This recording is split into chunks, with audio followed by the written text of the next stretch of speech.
Hey, this is Corey Feldman, and you're watching The Jeremy White Show. An all-new episode of The Jeremy White Podcast, Tuesday at noon. Available wherever you stream. Catch up on past interviews and episodes on demand now. Subscribe so you don't miss any of it. Nice. Look at that. There he is, everybody. Well, listen, Corey, it's so great to meet you. I'm Jeremy. Nice to meet you. That's Mitch LaFawn. Yep, the one and only. Hello there. How are you guys doing? Good. Welcome to Montreal, by the way. There we are. Yeah, there we go. Welcome to Montreal. Oh, hey, what's up, eh? Hey, up in the Great White North, eh? Hey, you guys are doing good up there, I hear, eh? Well, sort of, yeah. Have you filmed a movie up here, by the way? You must have. You love your man Trudeau. No. He's a really popular guy up there, I hear, eh? No. With some people. I'm joking. I know he's not that popular right now. Things are amuck. That's what I know. Yeah, but man. Yes, my wife is Canadian, guys. My wife is Canadian. So, yes, I know all about it. And not only that, but, of course, my best friend, who's no longer with us, was also Canadian. So lots of Canadian bacon, content, shall we say. Nice. We're hitting our CanCon quota tonight. I like it. There you go. I'm officially a Canuck. Yeah. Well, hey, as long as you're a Habs fan, we're good. Montreal Canadiens fan. I'll take what I get. You're an LA Kings fan, aren't you? No, not really. Oh, good. I was trained, I will say, by Luc Robitaille and by Mark. I forget his name. Mark. Messier? The other guy. No, this was back in like the 90s, man. But I did a rock and jock hockey game, and I got to play against some pretty powerful dudes. I was on the same team as Glenn Fry. That was pretty cool. Nice. But yeah, it was fun. And we got to train in the Kings ice rink and all that stuff. So yeah, I like them, but I don't really get behind hockey enough to really follow any team, but I have seen games in Toronto. I've seen games in Vancouver. I've seen games in Los Angeles. Nice. There you go. Never had a chance to come up to Montreal and watch the Canadians in the church, though. I've been to Montreal. I just haven't seen any games there. Well, we'll take care of that. Well, let's fix that one up. We'll get you in the private box, man. We'll do it next time. There you go. Radio station's private box. Let's do it. All right, so let's. I love it. Jeremy, let's hit the ground running. Yeah, I mean, let's get right into this new box set called Love Left 2.1. It's coming out on November 22nd. You can pre-order it now wherever music is sold. I mean, there's just so much to cover in this. Oh, well, the pre-orders actually haven't started yet. They haven't started yet? The pre-orders have not started yet. No, we have not opened the pre-orders. So we will be announcing the pre-order date, but yeah, we haven't quite announced it yet. Okay. But it's by the time this airs, it'll be up for pre-order. So we'll say go pre-order it. Oh, right. Yes, that's what I meant. Yes, indeed. It is up for pre-orders right now. Get your copy before somebody kills you. That's right. Listen, welcome to the show. Absolute legend. There he is. Corey Feldman, everybody. Welcome to What's Happening. So glad to be here. And I couldn't imagine flying because my arms would have been so tired by now if I had to come all the way to Canada to do this show. But look at this, through the age of modern science and technology, we can all talk and have this wonderful discussion right here from our very comfortable office spaces. Yeah, we're all connecting. So much better than I gotta say, I mean, it's getting chilly too because it's only 50 tonight in Montreal. It's I think you're better off. You know what's terrible? The thing that makes me really upset is the fact that if you actually pay attention to what's going on, we here in Los Angeles are at 50 tonight, and you in Montreal are at 50 tonight. So we don't have it any better than you, thanks to there's no more continental divide. We're seriously at a time of like, the world is over very soon if we don't get our act together. It's global warming to the 9th degree. The climate crisis is real. It's not just a change. It's not just some things are going to be going on. This is like real stuff and serious stuff. and we're at a very, very crucial point on this earth.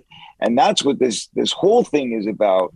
It's all about love. You know, when you want to know what Love Left 2.1 is about, it's about a return to love, and a return to love is about positive energy. It's about us finding the positive energy within and being able to share it with others. Because if we don't do that, if we don't drum up as much positive energy as we can, we're not going to make it. Like, we've really all got to open our eyes. We've got to really get in tune with what's going on this planet, because there's a lot of stuff, you know, people sit and complain and whatever, and they troll each other on the internet, but they don't really do anything to make a difference. No, of course not. They'd rather just talk shit and, you know.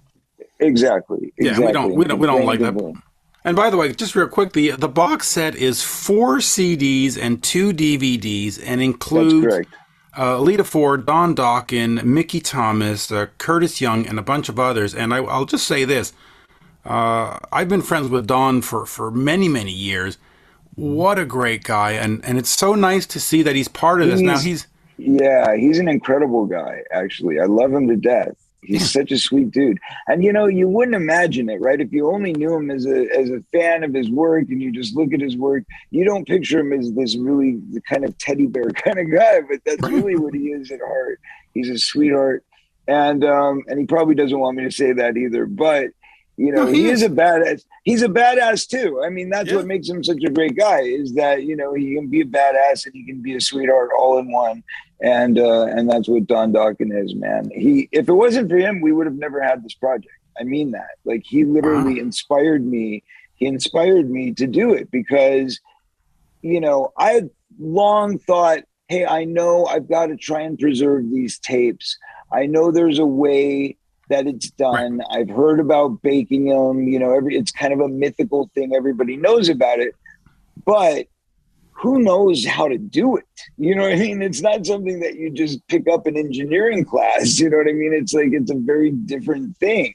So any engineer that I know is like, well, yeah, I mean, I know how to do it, right? I could theoretically do it, but I mean, I don't know what kind of oven to use. I don't know what temperature you do it at. You know, sit at that 350 and bake your favorite songs ever. I mean, geez. Right, exactly. So it takes it's a true science. And ultimately, it just so happened that when I met Don, he had, you know, started talking about how he had, you know, been baking his tapes and doing this whole thing. And I was like, really? You do that? And he's like, yes. And I'm like, you know how? And he's like, yes. And I'm like, yes, tell me, explain, show me the way, you know. And he did, you know, he took the lead, and he actually called up one of his buddies who was like a professor scientist of this sort of thing. And he came in and like, you use this very special chemical to clean every inch of the tape, you know, because they were all like moldy and they'd been sitting in like a flooded They weren't preserved at all. They were just sitting in like a room? No, not at all. Literally, yes. It was this giant kind of vault that moved from place to place where, you know, wherever we would go. So, you know, there had been like, it would be in a garage for a while. And there would be a flood in the garage, like a dishwasher would blow and the water line would leak into the garage, or, you know, things like that. And, exposed to the elements. Yes. So we lost a lot of stuff that way. But before that, there was, you know, years of people thieving and stealing stuff from my life and all kinds of stuff like that. So, you know, I lost so many things through the years just by theft. People coming in and out of my life and taking things as they went along, you know, so that was always kind of never fun. But on top of it, you've got floods, you've got fires, you've got, you know, wear and tear, irresponsibility, because I went through, you know, a certainly irresponsible phase when I was younger, you know, so there's all of that, you know, you mix, and then you've got a rummages who comes in and rummages through all your crap and throws it everywhere, you know, so it's like, the idea that you could actually keep anything these days for 35 years is kind of a miracle. Yeah. And that's what's great about this whole thing that I'm doing right now, is not only did we salvage and save these great songs and videos and VHS tapes and all of that kind of mythical stuff, but we also have this entire vault of like all of my, I don't even know what to say, like memorabilia and belongings from like stuff that I've saved along the way from different movies or productions or whatever that I've kind of kept up on like shelves through the years as like, you know, look at this display of like all this random stuff. And a lot of that is like collectibles and stuff like that, but it's also my own collectibles. So I kind of went, you know, at some point I've got to do something with all of this. You know, I don't want to just keep it forever, because I think in a way, all of it kind of keeps you stuck in the past. Right. When you look around you and all you see is your past, it's very hard to move forward. And I think there's kind of a letting go process that comes along with letting it all go. So I kind of started realizing like, wow, this album, Love Left, was my first album. It came out in 93. And first thing about it is that when it came out, nobody gave a crap that it was out. And it took a very long while before anybody did give a crap that it was out. In fact, I remember literally the first month or two that it came out, I would literally run around to like friends in Hollywood, influential people, and I would try and hand them the record. And I would say, please listen to this. You know, it's really good. I swear, you know, it's really good. And they'd be like, yeah, kid, whatever, you know, because just people didn't even want to think or believe that you could possibly have any talent as a musician or as a singer or as a songwriter if you were an actor. They just really wrote it off. And I don't blame them, because I did the same thing. I am guilty as charged. Like, I remember hearing about Bruce Willis's record, and I was like, "Oh, please!" You know? But it's so weird, because now it's the complete opposite. You're totally allowed to do whatever you want. No, you have to be. It's like a rule. You literally need to be a triple threat. But that's how it was in the 50s. It's just that I happened to grow up in this really weird era called the 80s, where all of a sudden it was unpopular to have talent. You know, they're like, what do you mean you're talented in 3 departments? That's not possible. Yeah. And, you know, unfortunately, I got caught in this little trap where people were they looked down on it, and they just thought it was like the worst thing ever. So for that reason, I never got a major record deal, because during the decade that I tried to get a major record deal, they weren't open to it. And that was okay, because ultimately it didn't stop me from writing music, and it didn't stop me from making records. And ultimately, I ended up getting, you know, top 40 Billboard hits. I ended up doing stuff, you know, and playing the Today Show and getting like, you know, billions of views or whatever. It's like, it was crazy. So things happen. You know, the point is that if you stay with your dreams and you follow through and you keep at it, eventually things will work out, you know? And I don't think you should ever really do things because you're doing them from the pursuit of money. You should do them for the pursuit of love. So you go back to this theme of love, right? And you think about what gets us through life, what gets us through the day.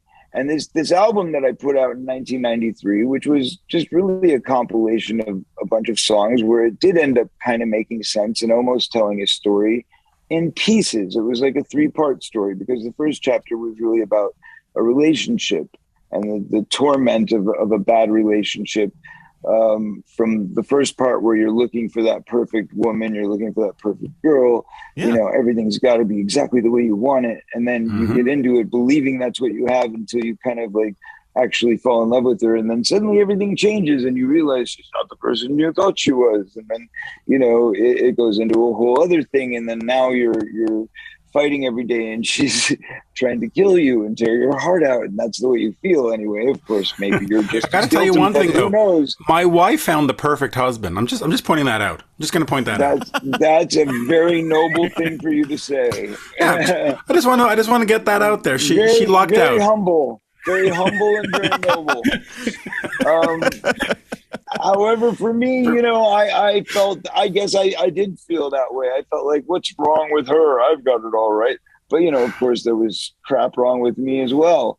But that said, you know, the story goes on, and it tells a story, and it leads with the third song, which is called Walk, which, you know, talks about when a relationship has gone bad, how do you get away from it? and how do you move on with your life, and how do you decide to find happiness again and love yourself, and ultimately then it goes into self-love. So the whole story of that first album is really about love, and it's about universal love, and it's about self-love. And I guess with the title like Love Left, it gives you the idea that it's kind of a dark view, because it's saying love is gone. It's left. It's gone. Or it's like, well, what love is left? Right. You see, I took it positive. I took it as there is love left in this world. That's what I took it as. That's great. Well, did you ever listen to the actual song, Is There Any Love Left in the Universe? That's what the lead line of the you're asking the question. Right. But I took it as there is love left. And that's awesome. And I'm happy that you took it that way. But I've had it seen both ways. So I wrote it that way. But then I had a lot of people saying like, well, so what? What does that mean? Love is gone. Love is over. The negative Nancy's. Right. Thank you. So that's why I decided to name the EP before we put out the box set. We put out this EP, which is a 12-inch vinyl picture disc. Nice. And it's got 8 songs, which are 2 from each disc from the forthcoming box set. And it's a really nice, actually, picture disc. I'm very proud of it. And it's called Love Returns. Dun, dun, dun, Love Returns, so it's like, hey, okay, I get it. There's a story here. Love left, but now love is back. And how is it back? Well, we've decided to unleash this vault, which we put much of this vault into this box.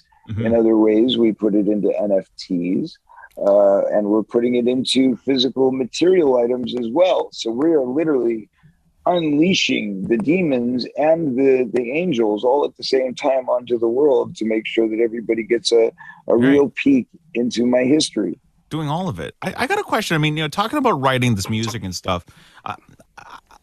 Back when, you talk about struggling to get this, basically like this album into people's hands and getting, trying to get radio play. It's hard for me to picture you trying to sneak into Capitol Records and, running up to reception and trying to hand this. Oh, no. No, that wasn't trying to get radio play. That was me trying to get friends to listen to my album. Listen to it. Right. Like, I wasn't, all I wanted was them to just tell me if they like dug it or not. What do you think? Is it cool? Is it not cool? You know what I mean? Damn. Like I was just handing it out as like a gift. Like, here's my music. What do you think?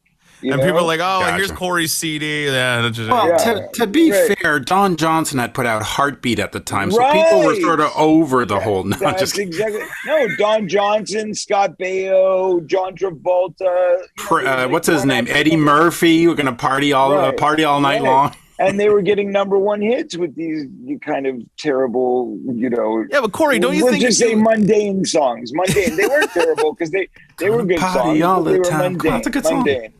Yeah, I mean, well, look, if you'd worked with Desmond Child and co-wrote with Mutt Lange or something, I'm sure you could have got a #1 hit.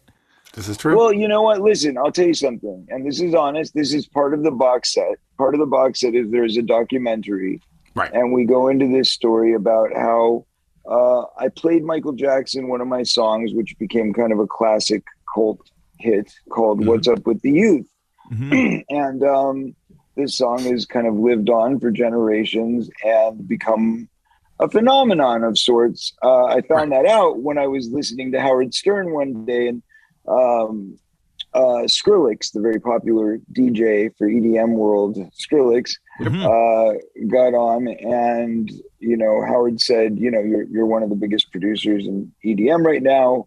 What are you listening to? Like, what makes you move these days? And he goes, Corey Feldman, actually. I'm a big Corey Feldman fan. And he's like, oh, really? What Corey Feldman song? And he goes, what's up with youth? What's up with youth?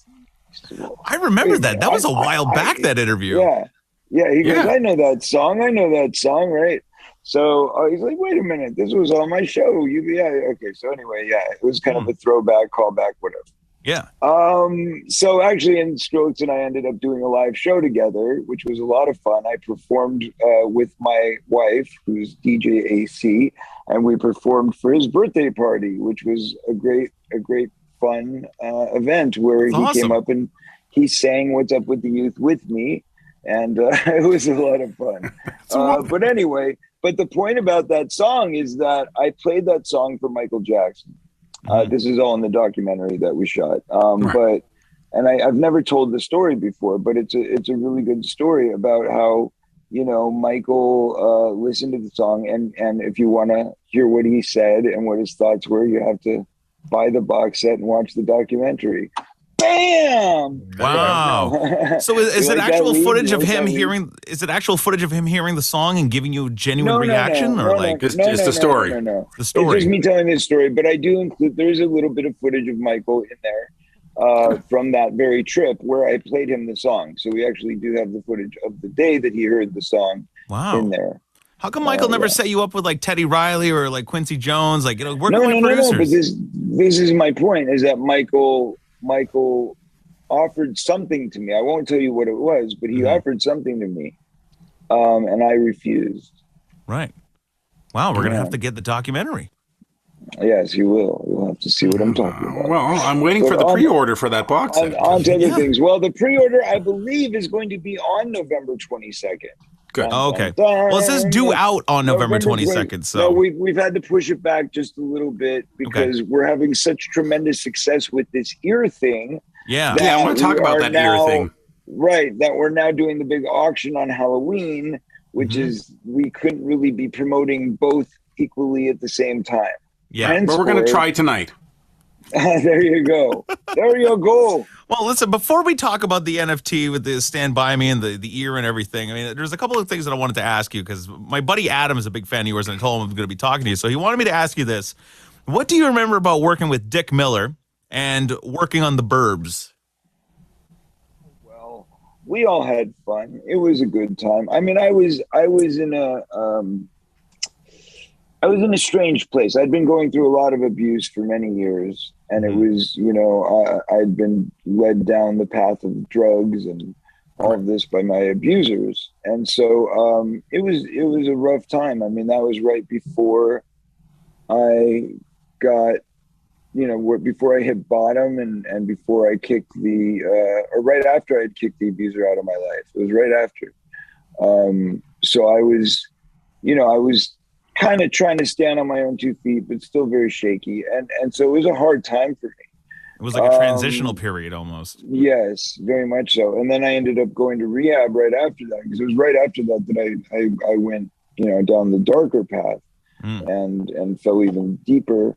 And then that's when kind of everything bottomed out. So yeah, unfortunately it was not a great memory, but it was still fun. And I still had a good time. And I remember having some laughs with Tom Hanks and Bruce, and Rick Duchamp was great, and Carrie was great. But even Carrie Fisher and Joe Dante, who I'd been friends with for years, had to kind of have a serious talk with me, like, man, you're kind of looking like you're really in a bad place. And I was. I mean, I needed therapy badly. Badly. Yeah. Another question. But you got love left in you, and here you are. That's right, because guess what? There's this album, and that's what's great about it, by the way, the box set. I'm so excited because it starts in 1986.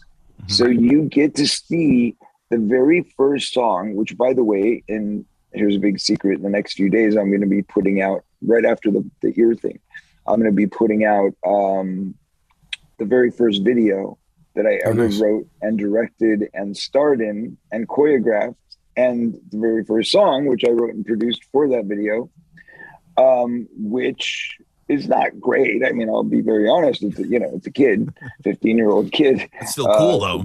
Doing something, but yeah, it's the cool factor of like, look at, I'm making Lost Boys, but nobody knows I've got this secret project where I'm, with a cheap video camera and dancing around in my dad's living room. You were TikTok before TikTok was a thing. There you go. So I was, I mean, I literally made a little video, and it had a story. Unfortunately, we lost the story part of it, but we still have the music video part. So we're going to include that in the box set, and we're going to also release it before the box set goes on sale. And it is, it's called Runaway. And the very crazy thing about this, it's on the EP as well, by the way. Excuse me. But the very crazy thing about this video is that it was this giant cry for help. Speaking of a kid who's going through that transition, I mean, this was right before I started getting molested. And in fact, both men who abused me are in the video, and they're dancing alongside me. And I'm so naive, I'm thinking they're just my buddies. Right. And have no idea that they're, about to make the attack. But that's what the whole thing is about. The whole concept of the song and the video is about an abused kid who is so depressed that he's going to run away from home. And he runs away from home, and he immediately gets, picked up by these drug dealers and pimps who decide to kidnap him and feed him crack, like force feed him crack, so that he will have sex with strangers for money and, basically turn tricks for them and, make them money. And so it's a child's prostitution ring. And I literally foresaw all of this happening. Wow. And made this video and story about it. And then, surely like 2 months later, all of this starts happening to me. So it's pretty crazy. It's pretty crazy. Yeah. So that's some heavy stuff, man. Right. Is it safe to say though that you're in a good place now though? I mean, I'm in an amazing place now. Okay. Yeah, no, I mean, I've got a beautiful family. I'm very, very thrilled.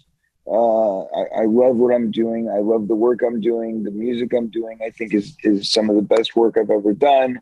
I just signed this new deal with Cosmic Wire, which is a 360 deal where everything beyond this box set is going to be under their label. So this is the last thing that I'm putting out under my label for now. I mean, it's new territory until the deal, whatever. Yeah, as long as things work out. But for now, this is the idea, and who knows? It may be forever. I mean, I really like these guys. And we are, basically doing a thing where it's like a 360 deal. So they're doing my NFTs, they're doing my management, they're doing my publicity, everything, and they're my label. So and I was just gonna say, if you like us enough, we could do interviews forever too. That would work too. There you go. But let me get you back to the box set, because you've got Don Dokken who worked on it, and you've got Lita Ford, and those are sort of my heroes in terms of hard rock, metal, whatever you want to call it. What style of music do you listen to at home? Are you where you listen to anything where it's Prince one day and U2 the next day and Slayer on Friday, or are you just like an 80s rat guy? Okay. No. In fact, I'm not really big on 80s music, and I always kind of stay away from 80s stuff as much as possible. And this is the first project since I've been an adult that I've released that has anything to do with the 80s. You know what I mean? Like, I always kind of say, if anybody says, oh, we want you to come to this 80s party, or we want you to host this 80s event, or anything like that, I'm always like, no. Is it because it brings back memories, or you just don't want to be associated with the past? Okay. Yeah, I don't think we should ever move forward locked into one period of time. I think we should always be moving. Yeah. Recreation, reinvention, that's what it's about. And I think if you get stuck in one era or one phase of life, then that's what you're remembered for. Gotcha. No, of course, the 80s weren't that bad for you. I mean, Lost Boys, Stand By Me, Goonies, I mean... They were great. Friday the 13th, Part 4. Not a bad place to be, quite frankly. Absolutely. And I will agree that it was the highlight of my young career. But I also will say that I've made some great achievements in my adult life. And I'm very proud of those as well. So that's why I don't want to get stuck in one time zone, I guess. You don't want to do Goonies Part 42. Exactly. And we never did. We never did Goonies 2, thank God. I mean, you don't want to do it unless it's done right. And if these days there's less and less of that.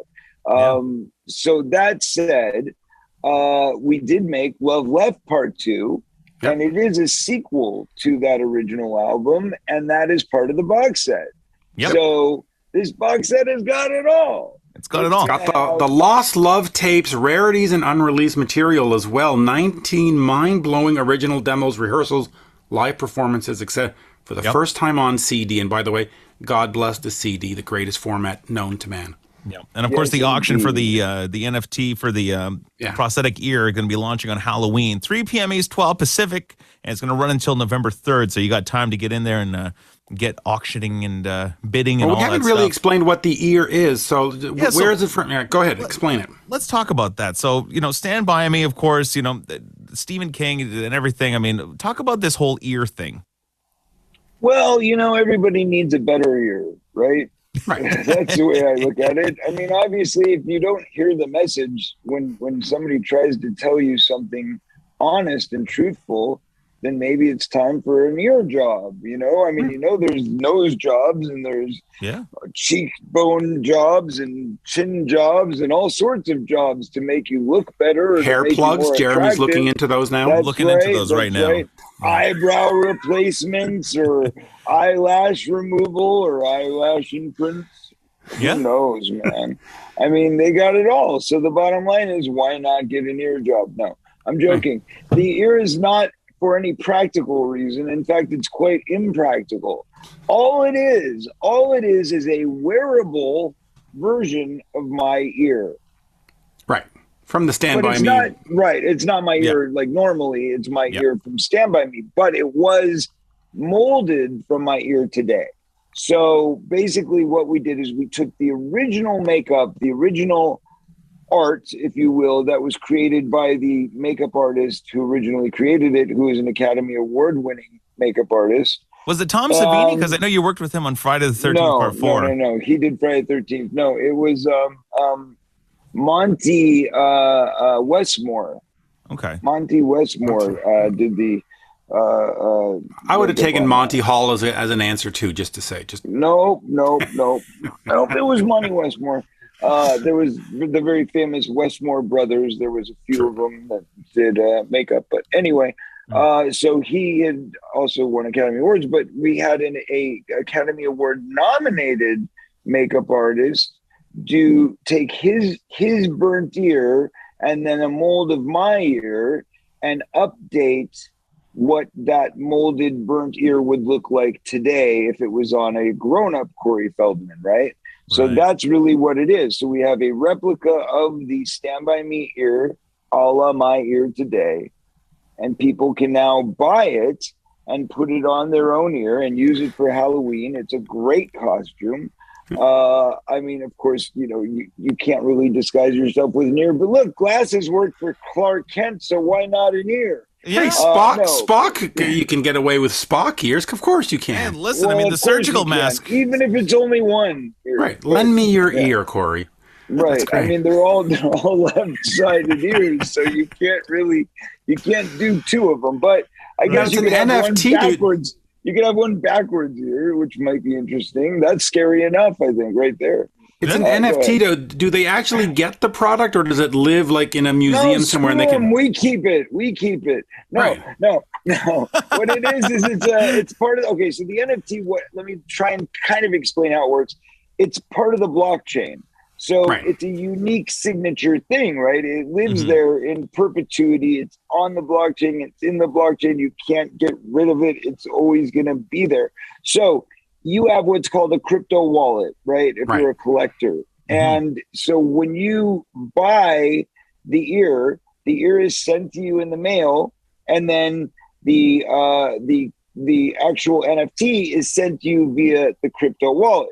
Now that's just for the regular old thing that we're doing right now. Yeah. However, the big auction for Halloween is a bit different. We're not selling these little cheap ears that are the replicas for Halloween. For Halloween, we are selling the ear, the main ear. Yeah. Like the one that's what it says here. Yeah, it is the actual ear. Right. The actual prosthetic ear that I wore 35 years ago that I have saved somehow all of this time can now be yours. So in other words, you can pay an extraordinary amount of money for a 35-year-old piece of latex.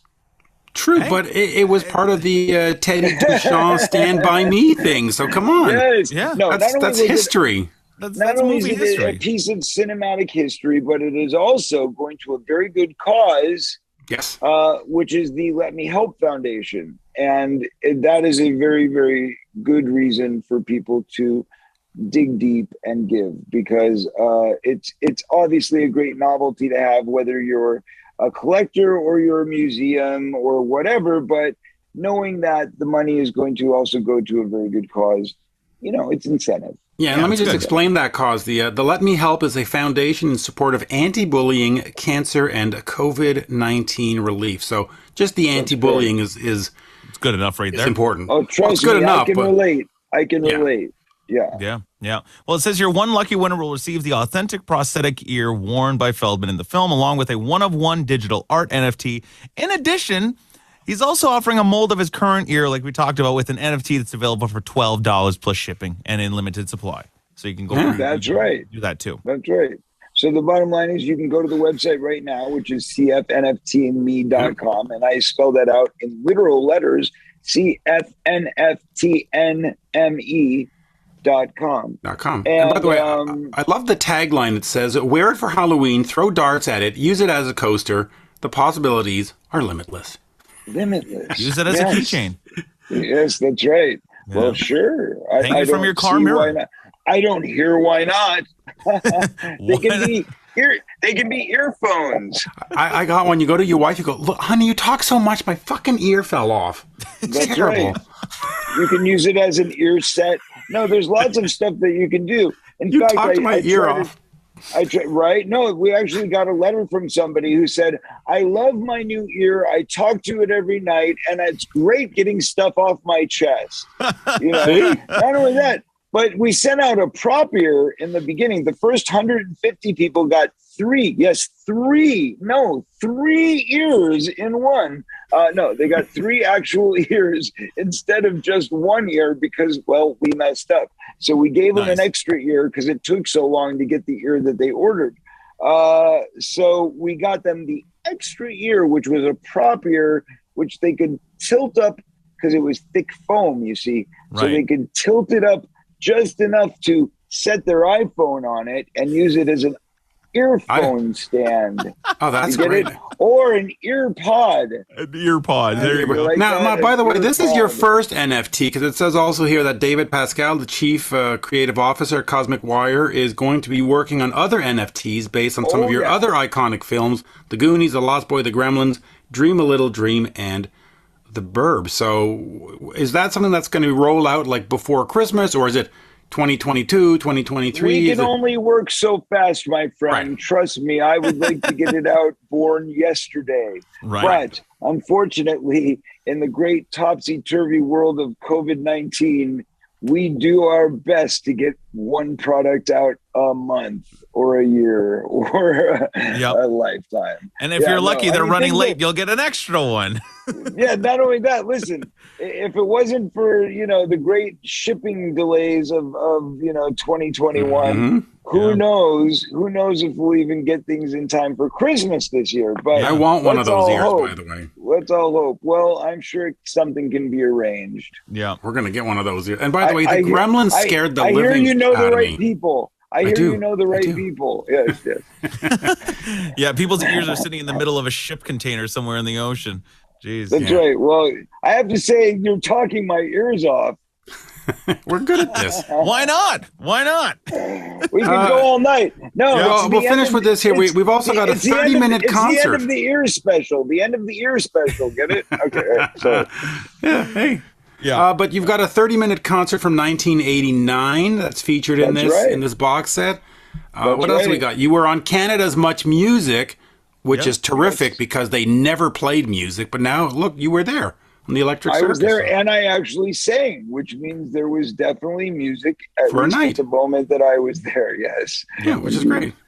Yep. And you've got also a backstage pass from the Corey's Heavenly Tour from 2017. And I got to say, that tour was nuts. You had the angels and the wings and the roller skate. It was cursed. Let me tell you, it was the tour from hell. It was Corey's Heavenly Tour from hell is what it should have been called. But are you doing more? No. Because I missed it. Listen, unfortunately, Unfortunately, fortunately, it was a huge success. Everybody loved it. Everybody wanted to see more. Yeah, it was wild. But unfortunately, we were infiltrated by some very bad cards, shall we say. Right. And they did a lot of damage. They really caused a lot of problems in our home life, our personal life.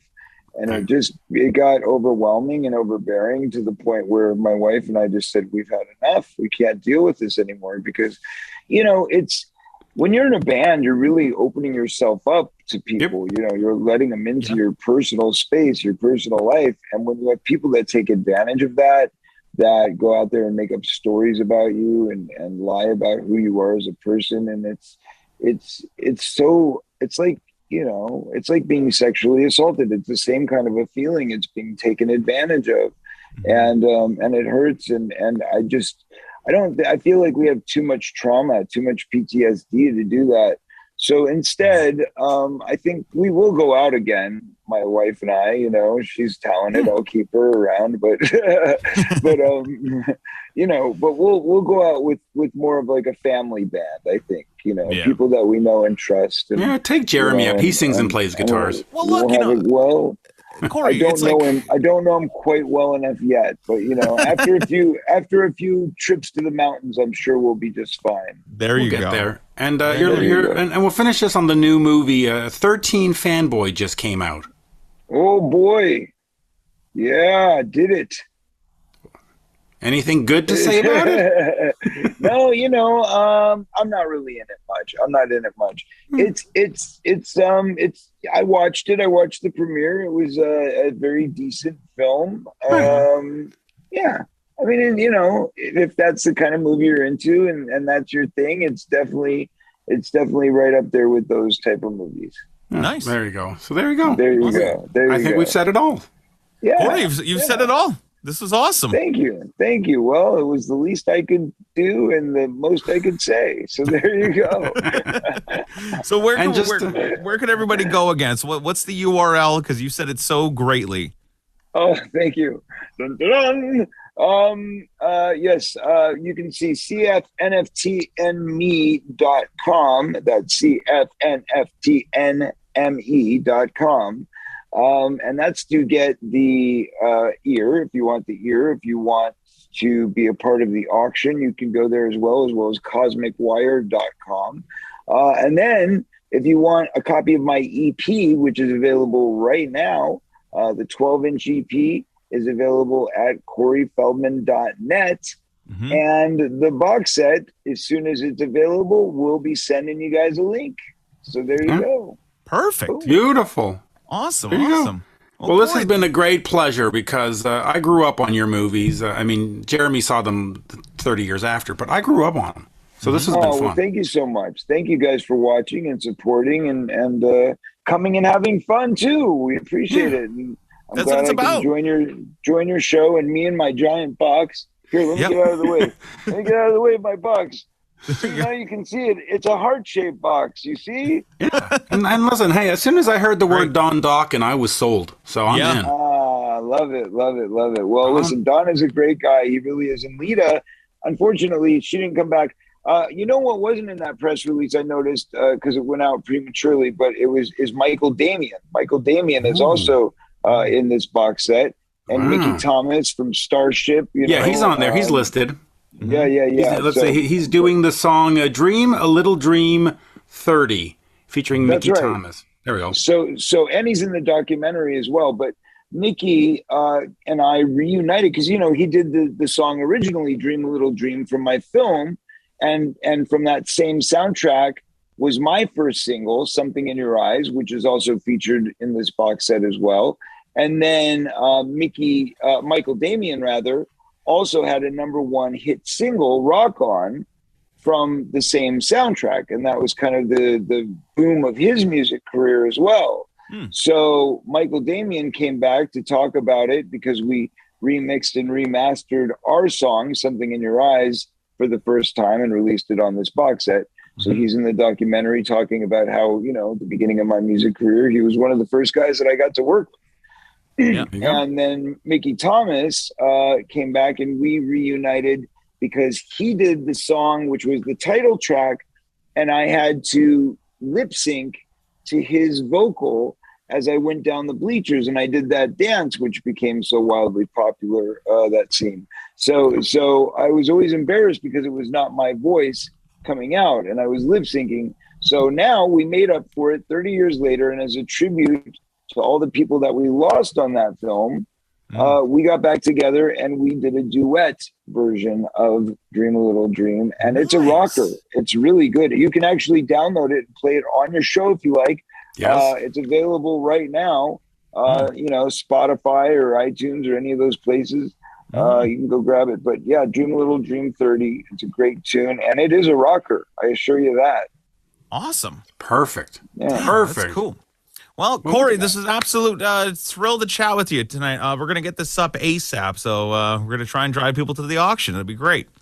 Thank you. Well, I appreciate it very much, you guys. And I guess there'll have to be a little bit of editing there to get around those few moments where we talked about the date-time continuum. But, I guess you guys will figure it out. It'll be fine. People will figure it out. I mean, Yeah, exactly. People will be watching this 20 years from now. That's right. Well, there you Peace go. and love, guys. Peace and love, and thank you, and keep making movies and keep singing. We love it. Yep. Thank you. Thank you so much for the support, guys. Keep making those radio shows and podcasts. We need more people talking. An all-new episode of the Jeremy White Podcast, Tuesday at noon. Available wherever you stream. Catch up on past interviews and episodes on demand now. Subscribe so you don't miss any of it.